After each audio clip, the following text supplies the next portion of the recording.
Hello guys, in this video I'm going to show you how to set the replay gain mode on the VLC application. But first of all, I just want to mention, please don't forget to subscribe to our channel, because at 100,000 subscribers we are going to show you our YouTube revenue statistics and growth strategy how to make money online. So let's jump into it. First of all, open the application on your device.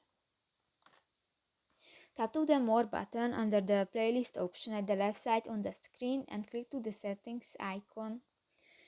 Go to the extra settings section and click to the audio button.